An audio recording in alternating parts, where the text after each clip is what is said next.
आदिलाबाद में 800 मेगावाट के thermal plant का उद्घाटन करेंगे।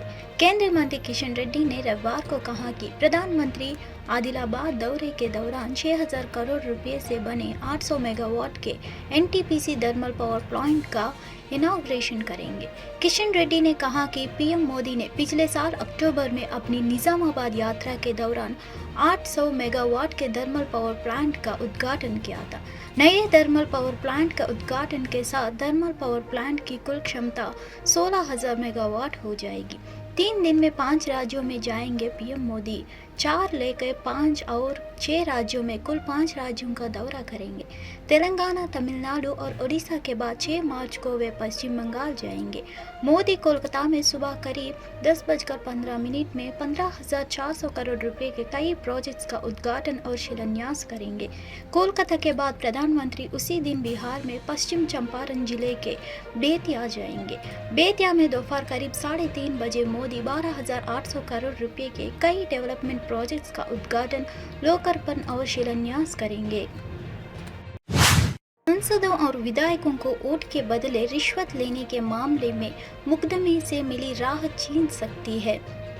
सुप्रीम कोर्ट ने इस छूट पर अपनी असहमति जताई और साल 1998 में दिए अपने पिछले फैसले को पलट दिया है। सुप्रीम कोर्ट ने वोट के बदले नोट मामले में सांसदों, विधायकों और आपराधिक मुकदमे से छूट देने से इनकार कर दिया। कोर्ट ने कहा कि संसदीय विशेष अधिकारी के तहत रिश्वतखोरी की छूट नहीं दी जा सकती। मुख्य न्यायाधीश डी.वाई. चंद्रचूड़ की अध्यक्षता वाली 7 जजों की संविधान पीठ इस मामले पर अपना फैसला सुनाया है। मुख्य न्यायाधीश के अलावा संविधान पीठ में justice A S. Bopanna, justice M M. Sundresh, justice P S. Narasimha, justice J P. Pardiwala, justice Sanjay Kumar और जस्टिस मनोज मिश्रा शामिल रहे। संविधान पीठ ने कही ये बात। फैसले सुनाते हुए मुख्य न्यायाधीश ने कहा कि पीठ के सभी जज इस मुद्दे पर एकमत है कि पी.वी. नरसिम्हा राव मामले दिए गए फैसले से हम असहमत है। नरसिम्हा राव मामले में अपने फैसले में सुप्रीम कोर्ट ने सांसदों, विधायकों को वोट के बदले नोट लेने के मामले में अभियोजन से छूट देने का फैसला सुनाया था। चीफ जस्टिस ने कहा कि मान्यों और मिली छूट यह साबित करने में विफल रही है कि मान्यों की अपने विधायी कार्यों में इस छूट की अनिवार्यता है। मुख्य न्यायाधीश ने कहा कि संविधान के अनुच्छेद 105 और 196 में रिश्वत से छूट का प्रावधान नहीं है, क्योंकि रिश्वतखोरी आपराधिक कृत्य है और यह सदन में भाषण देने या वोट देने के लिए जरूरी नहीं है। पी.वी. नरसिम्हा राव मामले में दिए फैसले की जो व्याख्या की गई वो संविधान के अनुच्छेद 105 और 194 के विपरीत है। में केजरीवाल सरकार की बड़ी घोषणा की है। 18 साल से ऊपर की हर महिला को अरविंद केजरीवाल सरकार 1000 रुपये देगी। दिल्ली सरकार ने हर महीने हर व्यक्ति महिला को 1000 देने के लिए मुख्यमंत्री महिला सम्मान योजना में 2000 करोड़ रुपए के बजट प्रावधान दिया है। इस योजना का लाभ पाने के लिए महिला लाभार्थी को दिल्ली का वोटर होना अनिवार्य है। अगर कोई महिला इनकम टैक्स देती होगी या किसी पेंशन योजना की लाभार्थी होगी या सरकारी कर्मचारी होगी तो वह इस योजना का लाभ नहीं उठा सकेंगे। दिल्ली की वित्त मंत्री आतिशी ने दिल्ली के 2024 से लेकर 25 का अपना पहला बजट पेश करते हुए ये भी कहा कि 2013 में जब हम राजनीति में आए थे तब लोगों का राजनीति से भरोसा उठा हुआ था।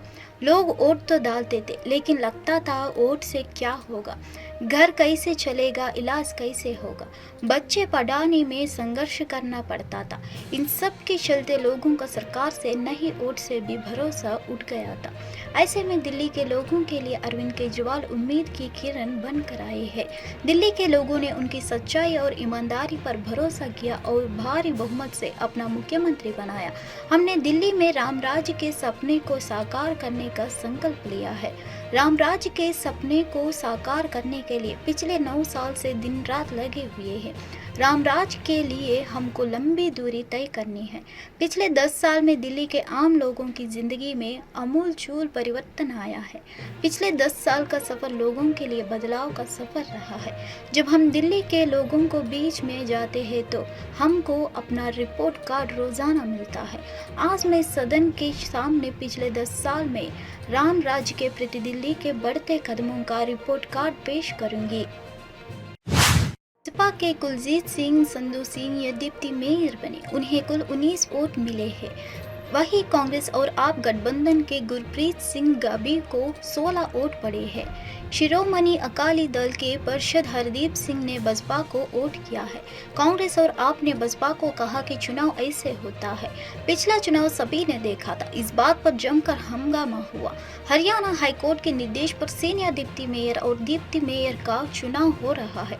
पहले सीनियर डिप्टी मेयर के लिए मतदान हुआ, इसमें बसपा के कुलजीत सिंह संधू 19 मतों के साथ विजयी हुआ। कांग्रेस के गुरप्रीत सिंह गाबी को 16 वोट मिले। एक वोट बैलेट गलत फोल्ड करने की वजह से मुहर का प्रभाव दूसरी जगह पड़ने से रद्द हो गया है। बता दें कि कांग्रेस और आप ने चुनाव में गठबंधन किया है। इस दौरान मेयर पद आप तो सीनियर डिप्टी मेयर और डिप्टी मेयर कांग्रेस को मिला था। मेयर कुलदीप कुमार पीठासीन अधिकारी है, वही चुनाव करवा रहे हैं। शिरोमणि अकाली दल के पार्षद हरदीप सिंह ने भी वोट किया है। यह वोट बसपा को मिला है, तभी उनकी संख्या 19 हुई है। अब डिप्टी मेयर के लिए मतदान हो रहा है। चुनाव को लेकर शनिवार को बीजेपी ने अपने 195 उम्मीदवारों की पहली लिस्ट जारी कर दी है। पार्टी ने भोपाल से इस बार प्रज्ञा सिंह ठाकुर की जगह आलोक शर्मा के टिकट दिया है। वही टिकट काटने के बाद प्रज्ञा ठाकुर की पहली प्रतिक्रिया सामने आई, जिसमें उन्होंने कहा कि मेरे लिए संगठन सर्वोपरि है और संगठन जो जिम्मेदारी देगा उसे पूरी करूंगा। आज तक से बातचीत के दौरान साध्वी प्रज्ञा सिंह ठाकुर ने कहा कि बीजेपी सिद्धांतों पर चलने वाला संगठन है और इसमें किसी तरह का सवाल नहीं होता है। पार्टी ने आलोक शर्मा को टिकट दिया है और ये मुझे सहज स्वीकार है। उन्होंने कहा कि निश्चित रूप से आलोक शर्मा काम करेंगे और हम सब मिलकर उन्हें विजयी बनाएंगे। इसके अलावा प्रज्ञा ठाकुर से सवाल किया कि क्या बयानों की वजह से आपका टिकट तो नहीं काटा। इस सवाल के जवाब में उन्होंने कहा कि मेरे द्वारा दिए गए बयान पर मैंने पीएम मोदी से माफ़ी मांग ली थी। मेरा उद्देश्य उनका मन दुखाना नहीं था और मैंने दुखाया भी नहीं है।